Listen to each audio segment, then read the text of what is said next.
వస్తున్నావని తెలుసుంటే చీర కట్టుకొచ్చేదానిగా. చీర చీర కట్టుకోవడం కూడా నీకు తెలుసా? ఏ ఆటో తోలంత మాత్రాన ఆడపిల్లని కదా.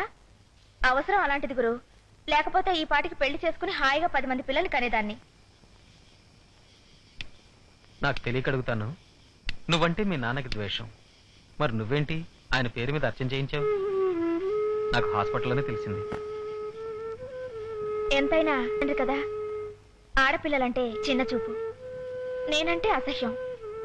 రెండో పెళ్ళాం కూతుని కదా, ఆడపిల్లలం బయటికెళ్ళి బ్రతకలేం అన్నాడు. పట్టుదలతో వచ్చేసాం, బ్రతుకుతున్నాం. కానీ నువ్వు ఇంత రిస్క్ తీసుకుని ఆటోతోలే బతకాలా? ఒళ్ళొంచి పనిచేస్తున్నామే గాని ఒళ్ళమ్ముకుని బ్రతకటం లేదుగా. సంపాదనే ముఖ్యమైతే స్మగ్లింగ్ చేసి కూడా సంపాదించొచ్చు. అది ఒక బ్రతికేనా? అనుక్షణం టెన్షన్, భయం, బెంగతో చావాలి. ఏ జన్మలో చేసిన పుణ్యమో అలాంటి మనిషి దగ్గర పనిచేయి. అదేమిటండి ఇంత చల్లగా ఉంటే మీకు చోటలు పోస్తున్నాయి? పరిస్థితి అలాంటిది.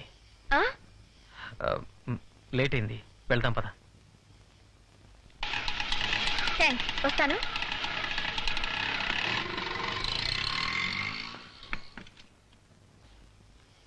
టైం ఎంత అయిందిరా? 11:30 అయినట్టుంది. ఇది సంసారి కొంపలేదు. ఎవళ్ళకి ఇష్టం వచ్చినప్పుడు వాళ్ళు రావడం, ఎవరికి నచ్చిన వాళ్ళతో వాళ్ళు తిరగడం. వయసు వచ్చిందిగా, సంపాదనలో పడి ఉంటుంది. అమ్మో, ఎంత ఇస్తాన్నాడు ఏంటి? రేటు మాట్లాడటానికి మా నాన్న వస్తాడని చెప్పాను. కన్న తల్లితో మాట్లాడేదిగానే కన్నడమే గొప్ప విషయం అయితే పంది కూడా కంటుంది పిల్లల్ని. కన్న తండ్రికి కొన్ని బాధ్యతలుంటాయి.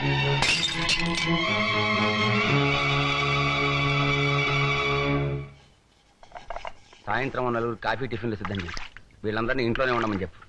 పెద్దదానికి పెళ్లి చూపులు. పెళ్లి చూపులు నాకా? నాకు ఇవాళ ఐఏఎస్ ఎంట్రన్స్ ఎగ్జామ్ ఉంది తెలుసుగా. వెళ్ళొద్దంటావా? ఎందుకు వద్దంటానే? అయితే పెళ్లి చూపులు వద్దని చెప్పు. నాలో కాదు, నాకు పెళ్లి అంటే గిట్టదు. నేను అసలు పెళ్లి చేసుకోను. మీరు ఇలా బలవంత పెడితే నూతులు పడి చస్తాను.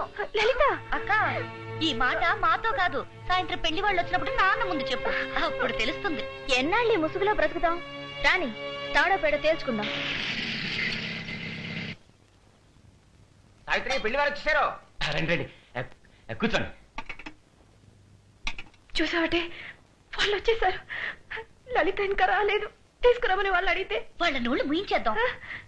అదేనమ్మా ఈ టిఫిన్ పెట్టి. సావిత్రి, అమ్మాయిదే. ఓ, ముస్తాబవుతుందా? వెళ్తా త్వరగా. గానీ ఇదేమిటండి మొగరాయిలో చొక్కా వేసుకుంది? ఇది పెళ్లి కూతురు కాదు కదా, నువ్వు ఊరుకో. అయ్యో, అమ్మాయి చాలా ముచ్చటగా ఉంది కదూ. అందరూ అలాగే అంటారండి, కానీ పెళ్లి కూతురు నేను కాదు, మా అక్క. మీరు వచ్చిన పని కానివ్వండి. అమ్మాయి ఇంట్లో లేదా? ఎక్కడికి వెళ్ళింది? పరీక్ష రాయడానికి. పరీక్ష రాయడానిక? ఏ పరీక్ష? అంటే నాకు తెలియకుండా ఈ కొంపలో చాలా జరుగుతుంది.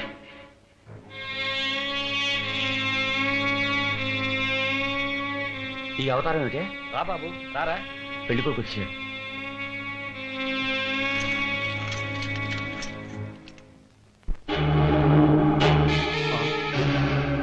పెళ్లి కొడుకు నువ్వా?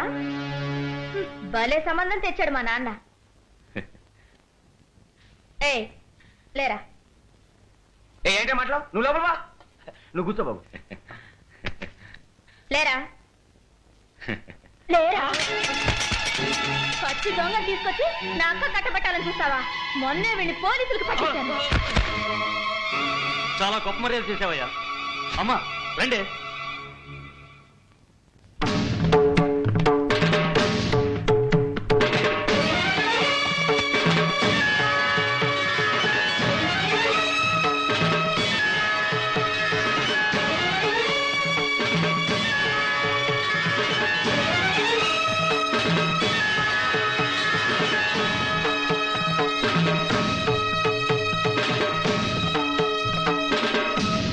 నాకు ఒక విషయం బాగా అర్థమైంది.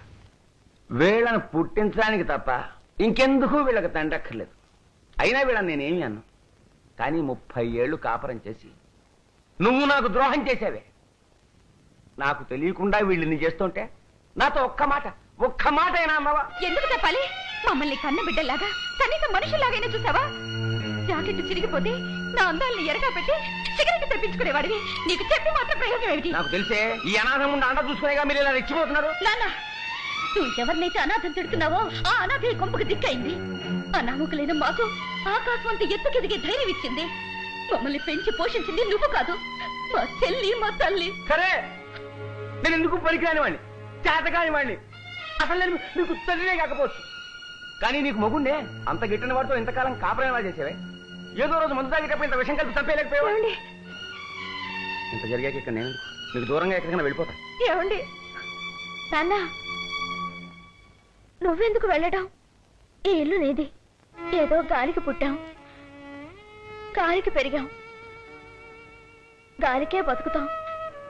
జీవితాంతం నీతో కలిసి ఉండాలని వచ్చాను. ఆ అదృష్టం నాకు లేదు. లలిత, పదండి. ఏమే, నీకేమైనా పిచ్చే కింద?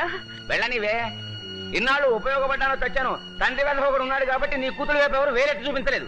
రేపటి నుంచి చూడు, దాని స్టూడెంటే దాని కొంగులు అవుతాడు, దీని టీచర్ దీన్ని ప్రక్కలో పడుకోమంటాడు. ఇవి శాపనార్థాలు కావు, సత్యాలు. జరగబోయేది అది.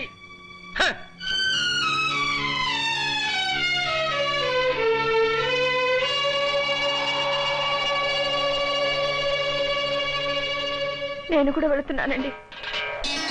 నువ్వు కూడా? అవునండి. వయసు వచ్చిన ఆడపిల్లల్ని మీరు ఇంట్లోంచి గంటేశారనుకుంటారంతా. నేను కూడా వెళ్ళిపోతే మొగుడుతో దెబ్బలాడి వెళ్ళిపోయాననుకుంటారు.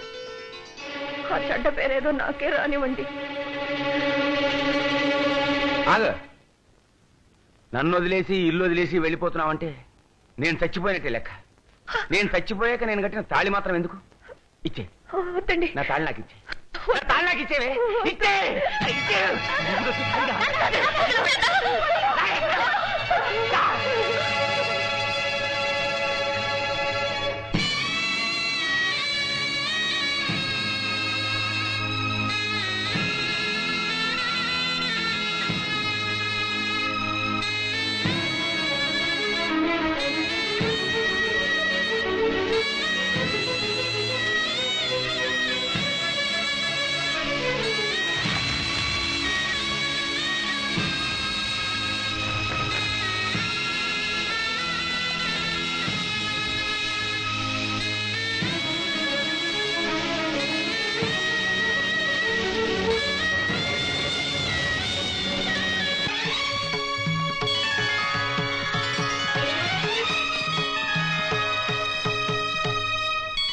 అమ్మా అమ్మా అమ్మా, పాలు పొంగుతున్నాయి.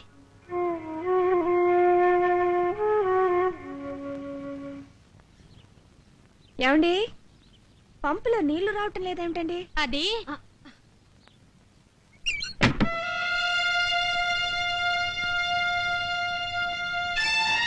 ఏమండి, ఏం అడిగినా నన్నేం అడగొద్దమ్మా.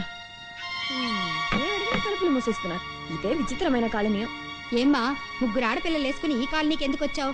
అసలే ఇక్కడ రౌడీ విధవుల ఇష్టారాజ్యం. హాయ్ బేబీ, ఎక్కడికి పారిపోతావే?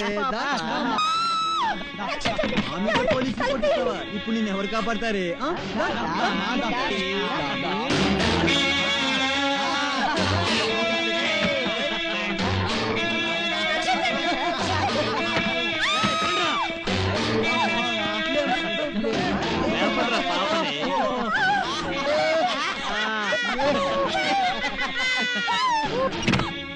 గురు, ప్రేమించడం ఒక ఆర్ట్ అయితే దాన్ని ప్రేమించిన అమ్మాయి దగ్గర చెప్పడం ఇంకో ఆర్ట్.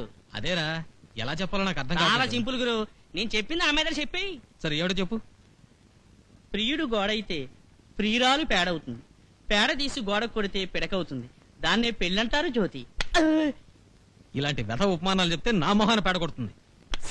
సన్నాసి. చెప్పు, ఇప్పుడు చెప్పు. అయ్యా, 4-5 కిలోల బంగారం, 1 క్వింటాలు వెండి ఆహా. నీకు కట్నంగా ఇస్తారు. పైగా అమ్మాయి రూపవతి, గుణవతి, గర్భవతి కూడానా? ఛ, కాకపోతే కాస్త మెల్ల. అయితే అదృష్టమే. వద్దు వద్దు వద్దు, నాకు మెల్లకనమ్మాయి వద్దు బాబు. నన్ను చూసినవితే పక్కన చూసినట్టు ఉంటుంది. అయితే గుంటూరులో ఓ బ్రహ్మాండమైన సంబంధం ఉంది. ఆ. పొగాకు వ్యాపారస్తుని కూతురు, 50 ఆవులు, 100 ఎద్దులు కట్నంగా ఇస్తారు. ఉమ్. పైగా ఆ అమ్మాయి ఇంకా పెద్ద మనిషి కాలేదు. శాస్త్రి గారు ఈ సంబంధం ఖాయం చేసేయండి. ఆ పిల్ల పెద్ద మనిషి అయ్యేదాకా ఈయన గారు చుట్టలు కాల్చుకుంటూ ఎద్దులు తోలుకుంటూ ఆ ఊర్లోనే ఉంటాడు. అదేంటి గురు, జ్యోతి రెచ్చిపోయి మన రూట్లోకి వస్తుంది అనుకుంటే మొత్తానికి రివర్స్ అయిపోయింది. అయితే మనం వెంటనే ఒక పెళ్లి చూపులకి వెళ్ళాలి.